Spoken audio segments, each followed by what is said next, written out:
Bienvenidos a todos un día más a Un Café con Historia. Llegamos, como les hemos dicho, sin parar el fin de semana. Continuamos porque estas rutinas especiales nos hacen estar especialmente, valga la redundancia, cerca de ustedes. Así que seguimos con nuestros cafés, hoy en taza un poquito más pequeña, que tenemos una hora menos de sueño y hay que dormir esta noche.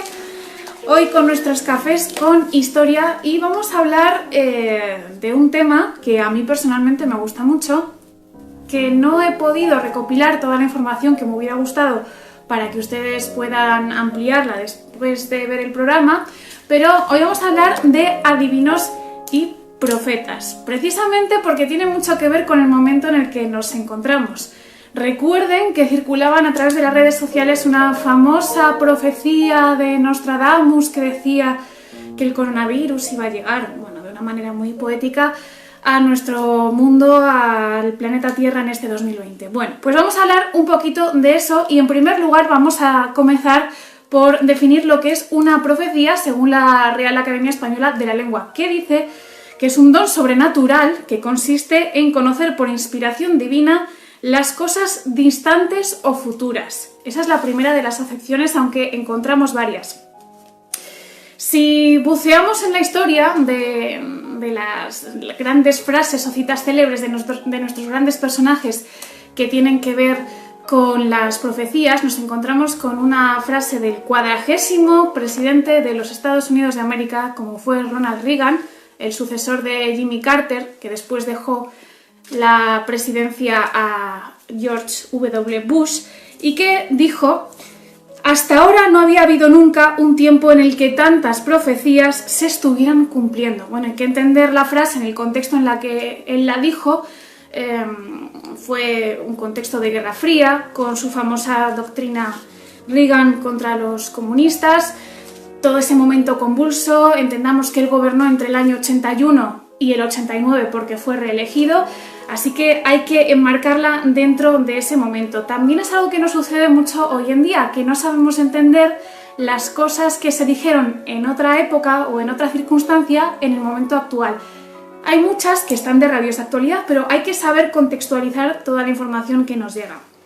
Por lo tanto, hoy vamos a hablarles de estos visionarios, adivinos, ¿cómo llamarlos?, que han predicho varias cuestiones y varios asuntos, porque relacionado con el coronavirus, si han estado atentos ustedes de la prensa, habrán visto que hay un escritor que se llama Dean Koontz, creo que se pronuncia Koontz, es que tiene un apellido muy complicado, Dean Koontz, que publicó en el año 81 un libro que se llamaba Los ojos de la oscuridad. Fíjense ustedes que el nombre está muy bien elegido, publicado en el 81, como les hemos dicho, y que en su capítulo número 39 narra la llegada al mundo del virus Wuhan 400.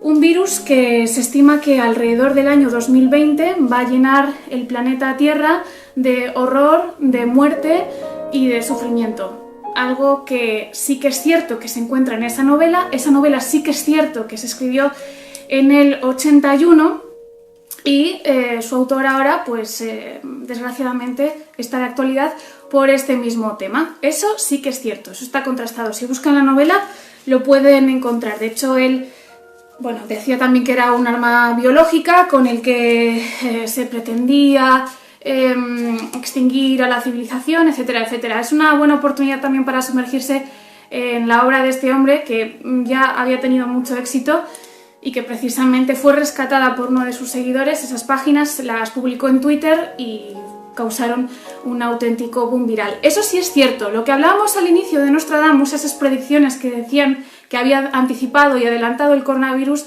no son verdad. Están adulteradas por alguien que se ha dedicado a elaborar esas imágenes. Hoy en día se puede falsificar prácticamente todo, hasta los tweets.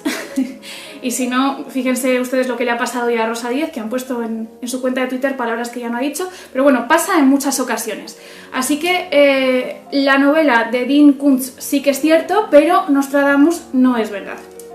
Y vamos a hablar precisamente, basándonos en esa novela, de algunas otras novelas que se han adelantado a su tiempo, de escritores visionarios que han sido capaces de predecir o de plasmar por escrito cuestiones que realmente sí que han sucedido. Y en relación a todo esto hay un artículo muy interesante del ABC publicado el 24 de febrero de este año, también con el motivo de esta novela de Los ojos de la oscuridad, que recoge algunas de ellas, por ejemplo la de Emil Ludwig, que en su ensayo Tres dictadores, Hitler, Mussolini y Stalin, ya hablaba de cuestiones que se adelantaron a su tiempo, como que Alemania se iba a dividir en dos bloques, o incluso los juicios de Nuremberg. Así que esa novela fue publicada en 1939 y esos acontecimientos, como sabemos, se produjeron mucho después. Fue una de esas novelas que sí que bueno, no fue una novela, perdón, fue un ensayo. Es que ahora ya, como estoy tan metida lleno, discúlpenme, fue un ensayo. Uno de esos documentos, mejor dicho, que se adelantó a su tiempo. Hay varios.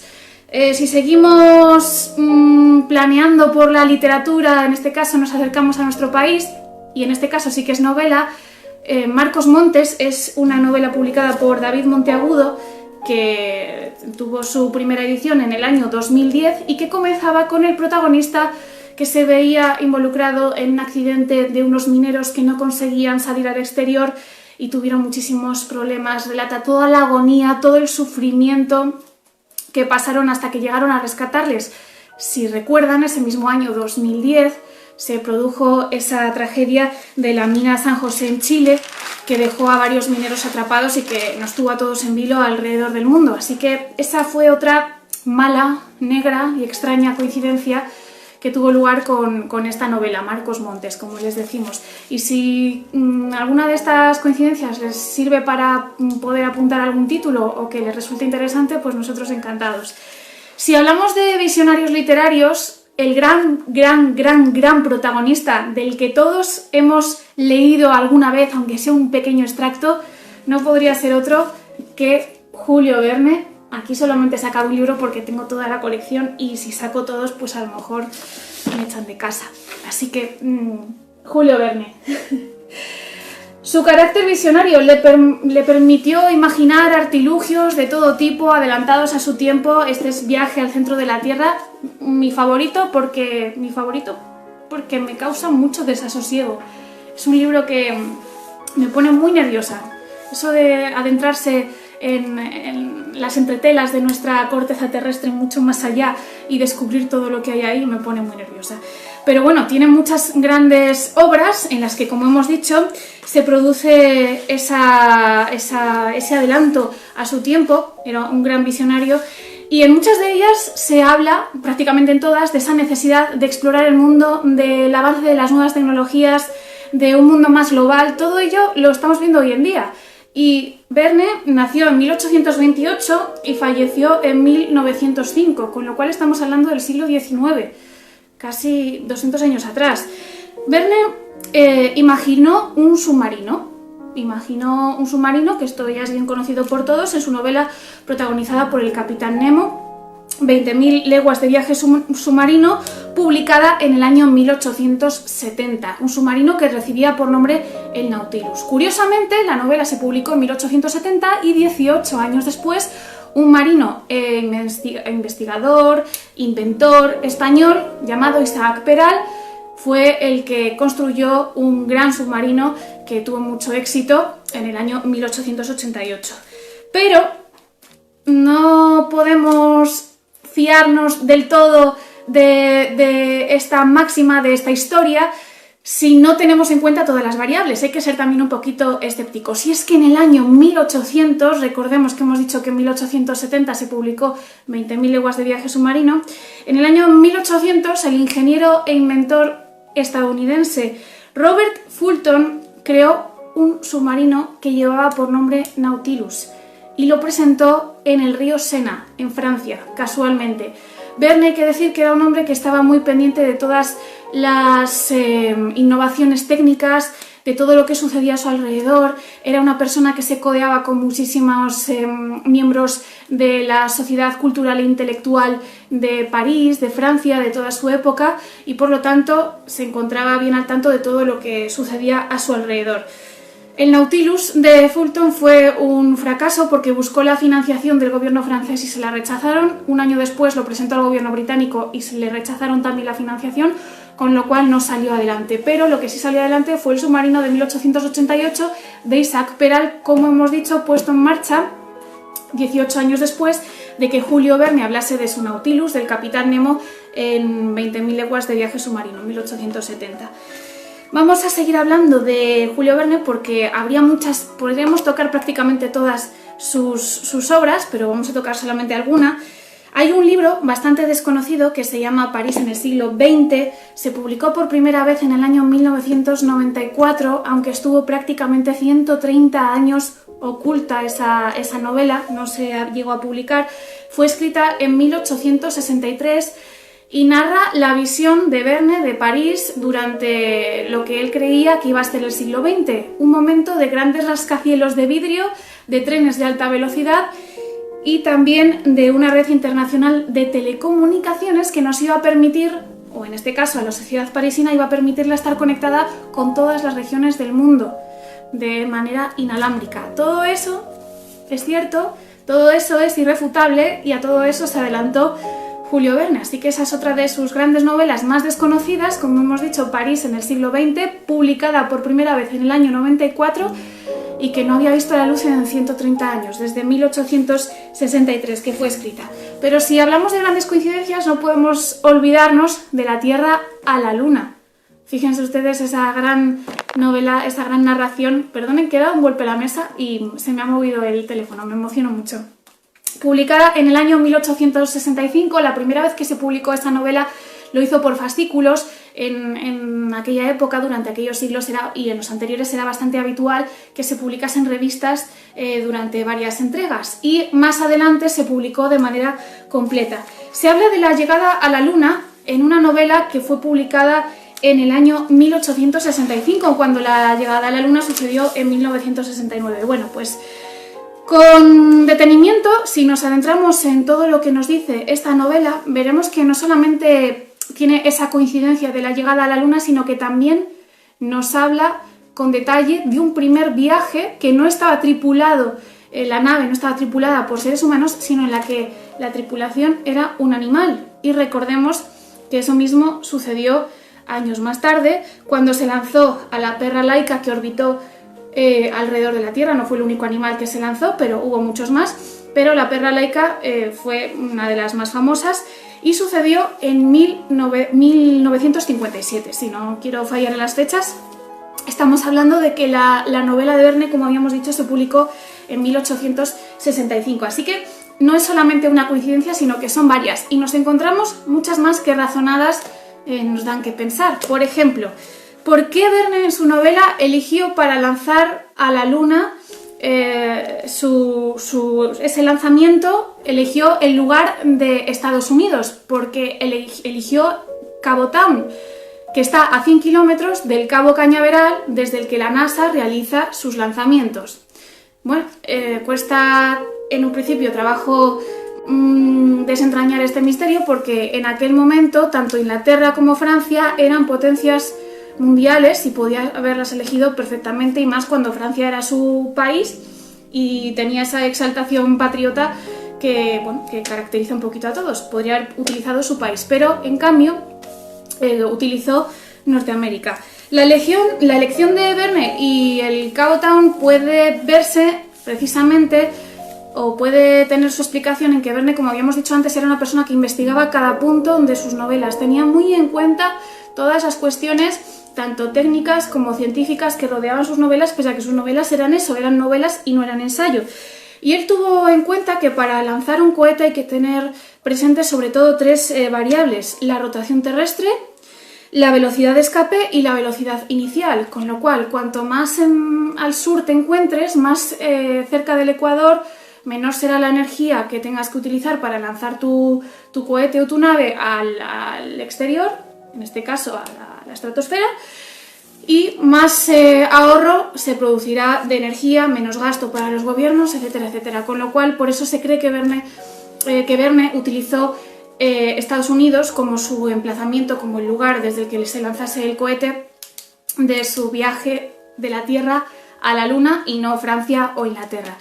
Tenemos también más coincidencias, pero que para los más escépticos pueden resultar inspiración, quizá, porque podemos hablar de que la nave de Verne se llamaba Columbia y la nave en la que los tripulantes, de hecho la cabina en la que los tripulantes del Apolo 11 viajaron a la Luna también se llamaba Columbia. Pero ahí podemos hablar de inspiración. Quizá los científicos de la NASA se inspiraron en la obra de Verne y utilizaron ese nombre. Ahí hay que ponerse un poquito escépticos porque no todas son coincidencias sin explicación. Estamos hablando, recordemos, año 1969 esa llegada a la Luna y año 1865 la publicación de esta obra de Verne del viaje de la Tierra a la Luna.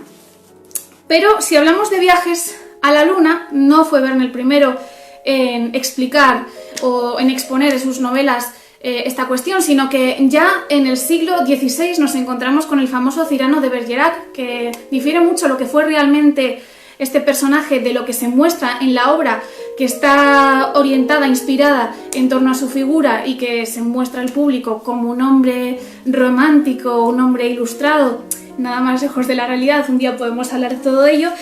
Publicó una historia satírica que se llamaba Historia cómica o Viaje a la Luna en el año 1657, fíjense ustedes, estamos hablando del siglo XVII, y en esa obra él ya hablaba de un viaje a la Luna, de un cohete de 3 fases y un cohete que estaba tripulado, que podría perfectamente no haber hablado de ello.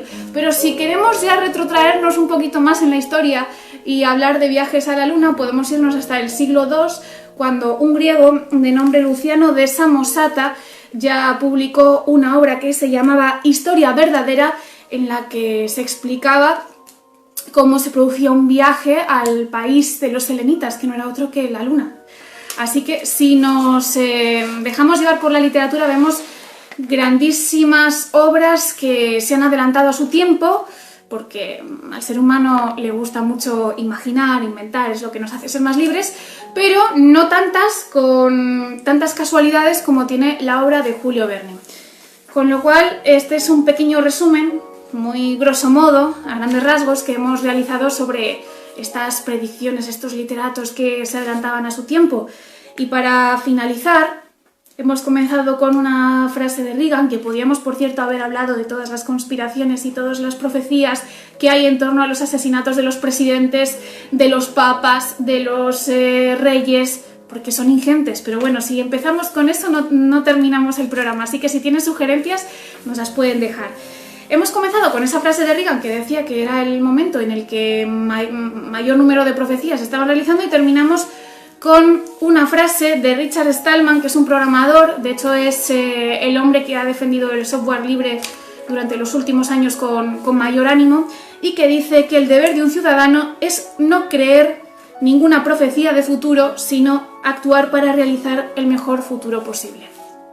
Así que viene muy al caso de este momento actual en el que nos encontramos, en el que se están manifestando cada vez mayor número de muestras de solidaridad, y en el que, como hemos dicho, pues aumentan también los bulos, las profecías, las citas falsas que se difunden a través de la red, como esa de Nostradamus a la que hacíamos referencia antes, y con lo cual tenemos que tener ese pensamiento crítico, esa necesidad de investigar, de seguir leyendo, de buscar información, de contrastarlo todo, que hoy en día somos la generación que mayor acceso tenemos a todo tipo de telecomunicaciones y todo tipo de documentación, así que no desaprovechen esa oportunidad. Cada vez que les llegue algo, cuestiónenselo todo con moderación, pero hay que cuestionárselo todo, y continúen investigando. Yo, de momento, me voy a quedar aquí. Si quieren que continuemos ampliando esta cuestión de adivinos, profetas, y vamos a hablar, hoy les iba a hablar también de cómo comenzó todo esto de la adivinación, cómo lo hacían nuestros hombres y mujeres prehistóricos, porque comenzaron con la visión de la naturaleza, algo a lo que probablemente hoy en día estemos retornando. Ahora que tenemos más tiempo libre para estar en casa y prestar atención a lo que realmente merece la pena, yo no sé ustedes, pero yo cada día escucho mejor el canto de los pájaros, algo que antes no podía escuchar desde la ventana también. Bueno, pues teniendo esa reducción de ruido, podemos decir innecesario, ahora somos más conscientes de lo que realmente importa, de las cosas que merecen la pena y de lo que vale estar bien informado, entre otras cuestiones, o tener esa cultura y esa curiosidad que a lo mejor antes no teníamos por la velocidad a la que se movía nuestro día a día. Mañana vamos a tener también programa. Mañana vamos a hablar, como hoy ha salido Isaac Peral, así un poquito por encima con su submarino, vamos a hablar de genios inventores españoles. ¿Qué les parece? Además tenemos varios que están por nuestra comunidad. Hay un salmantino muy importante, no sé si alguien ya sabrá de quién estamos hablando. También hay una leonesa, que la leonesa es muy desconocida, es una mujer que inventó, se adelantó al libro electrónico, fíjense ustedes, y la tenemos ahí al lado, a 200 kilómetros al norte de la provincia de Salamanca. Vamos a hablar también, como no, de Isaac Peral, de Juan de la Cierva, de Jerónimo de Allanz, vamos a hablar de muchos de ellos.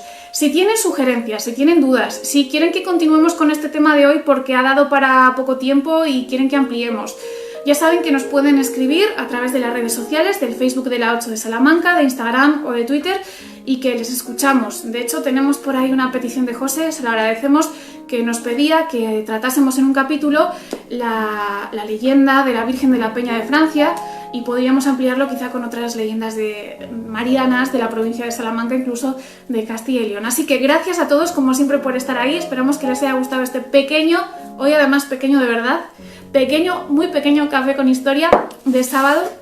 Vamos a continuar con ello todos los días de la semana para no dejarles de lado, y también a través de la televisión de la 8 Salamanca. Ya saben que estamos muy pendientes de que continúen bien informados, bien entretenidos, y ya si de paso podemos intentar aprender algo todos juntos en nuestro tiempo libre y en nuestro tiempo de entretenimiento, nosotros encantados. Así que muchas gracias a todos, gracias por estar ahí, nos vemos mañana.